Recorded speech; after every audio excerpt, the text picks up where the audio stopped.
हमारे परम पूज्य गुरु जी अनिरुद्ध आचार्य जी का कहना है कि हमें मुख्य द्वार पर जो मेरे गुरु हैं, जो वास्तव में जो सतयुग के लोग हैं, उनके लिए ही उनको इस धरती पर भेजा गया है, जिनमें अभी भी सतयुग की वैल्यूज़ बाकी हैं।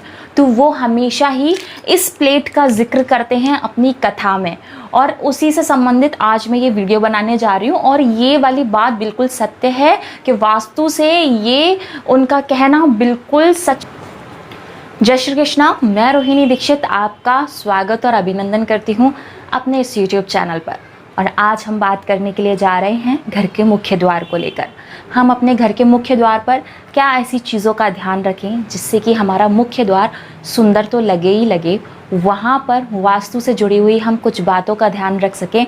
और हाँ, जो भी इंसान हमारे घर में एंटर करे तो वो पॉजिटिविटी लेकर एंटर करे, ना कि नेगेटिविटी लेकर। और ऐसा क्या करें जिससे कि कोई नेगेटिविटी लेकर आ रहा है तो वो नेगेटिविटी वहीं की वहीं ख़त्म हो जाए, और हमारे वास्तु से भी जुड़े हुए सारे रूल्स एंड रेगुलेशंस फॉलो हो जाएं, और हाँ, वास्तु का हम पूरा ध्यान रख सकें।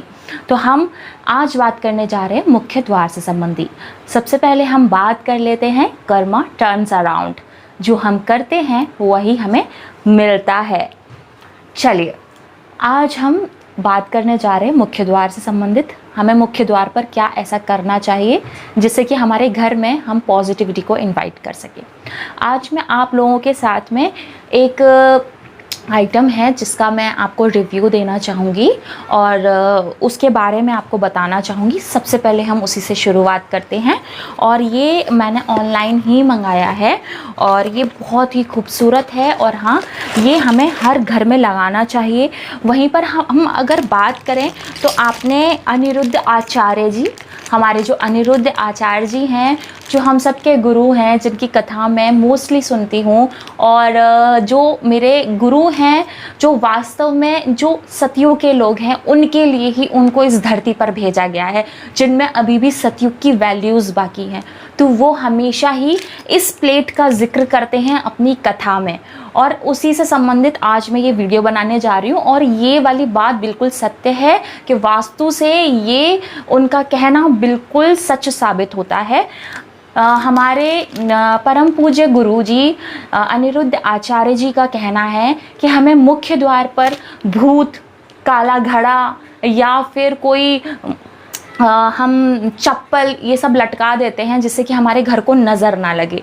तो क्या कोई ऐसा उपाय है जिससे कि हमारे घर को नज़र ना लगे और दैवीय शक्तियों का भी हमारे घर में आगमन हो और दैवीय शक्ति हमारे घर को प्रोटेक्ट करके रखे? तो वहीं पर कुछ लोग क्या करते हैं, वहाँ पर टांग देते हैं चप्पल, वहाँ पर टांग देते हैं एक घड़ा जिसको काला कर देते हैं, या फिर वहाँ पर टांग देते हैं भूत। ये तो खुद ही अपने आप में एक नेगेटिविटी है, ये तो खुद ही अपने आप में एक तांत्रिक विद्या से संबंधित है, ये खुद ही अपने आप में ब्लैक मैजिक और काली शक्तियों का प्रतिनिधित्व करते हैं। तो ये हमारे घर में कैसे दैवीय शक्तियों को आगमन करवा सकते हैं? हाँ, बुरी नज़र से बचा सकते हैं, इविल आई से आपको बचा सकते हैं, पर इतने सुंदर घर के सामने में इस तरीके की चीज़ को टांग देना, लटका देना, तो हमारे सनातन धर्म में और हमारे हिंदू धर्म में हमें नहीं लगता कि ये एक सही मेथड है।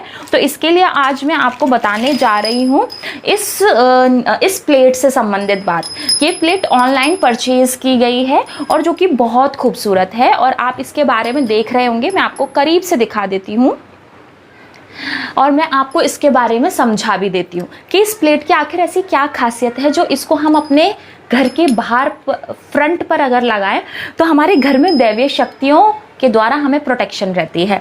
देखिए, सबसे पहले तो ये चक्र है। चक्र से हम लोग सभी परिचित हैं कि हमारे श्री कृष्ण, हमारे वासुदेव श्री कृष्ण का जो धारण करते हैं वो चक्र धारण करते हैं। और वहीं पर अगर बात की जाए शंख की, तो शंख जो है हमारी लक्ष्मी माँ का प्रतिनिधित्व करता है, और शंख जो है हमारी लक्ष्मी माँ का भाई कहा जाता है, क्योंकि जब समुद्र मंथन हुआ था तो 14 रत्न निकले थे, जिसमें कि शंख और लक्ष्मी माँ भी निकली थी, और लक्ष्मी माँ के बाद में शंख निकला था, इस वजह से शंख को लक्ष्मी माँ का भाई कहा जाता है। वहीं पर अगर हम बात की जाए श्रीनाथ जी कहने का मतलब है हमारे भगवान विष्णु, जो भी सनातन धर्म से संबंध रखते हैं और जो भी वैष्णव हैं वो अपने माथे पर लक्ष्मी नारायण तिलक लगाते हैं। मैं भी लक्ष्मी जी का तिलक लगाती हूँ, आज मैंने नहीं लगा रखा है। तो लक्ष्मी नारायण तिलक ऐसे ही लगता है, आप देख सकते हैं जो बीच में लगा हुआ है। ओके, तो इसको मैं और थोड़ा सा डिफाइन करूँगी। जो हमारे ये साइड से ये जो हमारा गोल बना हुआ है, ये हमारे विष्णु भगवान का चिन्ह है, उनका प्रतिनिधित्व करता है, और जो बीच में रेड कलर से हम खींचते हैं, ये हमारी लक्ष्मी माँ का प्रतिनिधित्व करता है। वहीं पर अगर बात की जाए, लक्ष्मी माँ बीच में होती हैं और साइड से ये 2 लाइन जो होती है ये हमारे विष्णु भगवान का प्रतिनिधित्व करती हैं, इट्स अ प्रोटेक्शन।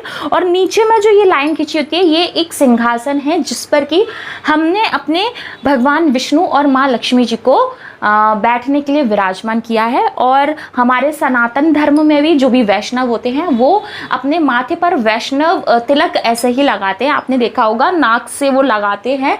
तो वो यहाँ पर जो वो तिलक लगाते हैं तो उसका मतलब होता है कि वो पद चिन्ह है, वो एक सिंहासन है जिस पर कि भगवान विष्णु और माँ लक्ष्मी जी को बैठाया गया है।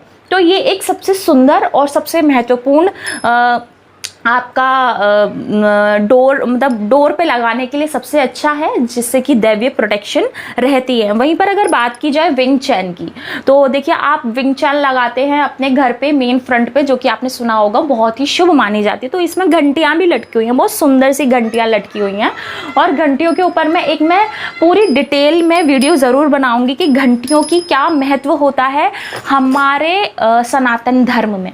वहीं पर अगर बात की जाए तो हमको मुख्य द्वार पर 5 एलिमेंट्स का खासकर ध्यान रखना चाहिए। 5 एलिमेंट्स मतलब कि 5 तत्व, और 5 तत्व कौन से होते हैं, जो कि होते हैं, पहला तत्व होता है धरती, जो हमारी धरती माँ है। वहीं पर दूसरा तत्व होता है स्पेस एलिमेंट। वहीं पर अगर तीसरा तत्व होता है वायु, चौथा होता है अग्नि, और 5वां होता है हमारा जल तत्व। तो हम क्या कर सकते हैं इन तत्वों को शामिल करने के लिए, आप अग्नि तत्व के लिए अपने मेन डोर पर कोई ऐसे चिन्ह लगा सकते हैं, कोई ऐसे एनिमल के चिन्ह लगा सकते हैं, जैसे कि शेर का चिन्ह लगा दीजिए, तो वो हमारे फायर एलिमेंट को जो है डिनोट करता है। वहीं पर अगर आप वो नहीं कर सकते हैं तो आप एक लाल कलर के गुलाब का या लाल रंग के किसी भी फूल का गमला अपने मेन फ्रंट पर, मेन डोर पर रख सकते हैं, जो कि हमारे पृथ्वी का और हमारे जल तत्व का और वहीं पर हमारे अग्नि तत्व का, तीनों तत्व का हमारा रिप्रेजेंट करता है। जैसे कि गमले में पड़ी हुई मिट्टी, गमले में डालने वाला जल, और वहीं पर अगर बात की जाए हमारा फूल जो कि लाल रंग का है। तो आप इसको साउथ डायरेक्शन में लगा सकते हैं। आप छोटा सा फाउंटेन ले सकते हैं जल तत्व के लिए, और वो आप अपने बाहर में लगा सकते हैं। कोशिश कीजिए जो फाउंटेन हो वो रोटेशन करने वाला हो, जो पानी जाए वही लौट कर आए, क्योंकि पानी की वेस्टेज सही नहीं है। वहीं पर अगर बात की जाए आकाशीय तत्व की, तो अगर ये डोरबेल अगर लगाते हैं तो जो एक प्राकृतिक रूप से वायु तत्व से आपकी ये डोरबेल हिलती है, तो कहीं ना कहीं इससे आपकी वो विंग चैन जो है आवाज़ करती है, मूव करती है, तो ये हमारे आकाशीय तत्व को, वायु तत्व को भी बैलेंस कर लेती है। और वहीं हमारे ये 5 तत्व हमारे जो हैं इंक्लूड हो जाते हैं। तो इन 5 तत्वों का हम अपने मुख्य द्वार पर ज़रूर ध्यान रखें। वहीं पर अगर बात की जाए तो अपने मेन फ्रंट पर डोर पर एक आईना ज़रूर लगाएं। आईना छोटा सा हो, ज़्यादा बड़ा आईना ना हो कि आने वाले इंसान का अक्ष पूरा दिखे, ऐसा हो कि बस हल्का सा उसका रिफ्लेक्शन उस आईने में जाए, और फ्रेम जो है वो बड़ा होना चाहिए। तो इससे क्या होता है, जो भी इंसान पॉजिटिविटी लेकर आता है, मिठाई का डिब्बा खुशहाल होकर आता है, बहुत सारी मुस्कुराहट लेकर आता है, तो वो 4 से 5 गुनी होकर आपको मिलती है, और वहीं पर जो नेगेटिविटी लेकर आता है वो वहीं की वहीं टूट कर बिखर जाती है और नेगेटिविटी बाहर ही रह जाती है। आप अपने मेन डोर पर, जैसे कि यहाँ पर तो लक्ष्मी नारायण का चिन्ह साक्षात लगा हुआ है, अगर आप लगाना चाहते हैं तो गणेश जी की मूर्ति भी लगा सकते हैं। और मैं आपको एक बात बताऊं कि गणेश जी की अगर मूर्ति लगानी है तो बैठे हुए गणेश जी की मूर्ति लगानी चाहिए, खड़े गणेश जी की मूर्ति नहीं लगानी चाहिए। अगर आप लगाना चाहते हैं खड़े हुए गणेश जी की मूर्ति तो आप वो अपने व्यापार स्थान पे लगाइए, क्योंकि वहाँ पर जो पैसा है वो फ्लो होता है, मतलब आता है और जाता है। बाकी गणेश जी को स्टेबिलिटी देनी चाहिए घर के मुख्य द्वार पर, या फिर आप मुख्य द्वार पर ना लगाएं गणेश जी को तो ज़्यादा अच्छा है। आप जैसे ही अपने घर में एंट्रेंस होता है, घुसते ही गणेश जी की एक छोटी सी मूर्ति लगा सकते हैं। वहाँ पर एक कैंडल का इंतज़ाम कर सकते हैं, वहाँ पर एक उर्ली का इंतज़ाम कर सकते हैं जिसमें पानी और लाल कलर के फूल डाल सकते हैं। ऐसे छोटे छोटे टिप्स अगर हम अपने घर में अपना ले तो घर का एनवायरनमेंट पॉजिटिव रहता है, बाहर से कोई नेगेटिविटी नहीं आती और हमारे घर को किसी की बुरी नज़र भी नहीं लगती है। अगर आपको ये वीडियो पसंद आई हो तो आप इस वीडियो को लाइक ज़रूर कीजिएगा, इस चैनल को सब्सक्राइब ज़रूर कीजिएगा और ज़्यादा से ज़्यादा लोगों तक इस वीडियो को ज़रूर पहुँचाइएगा। जय श्री कृष्णा।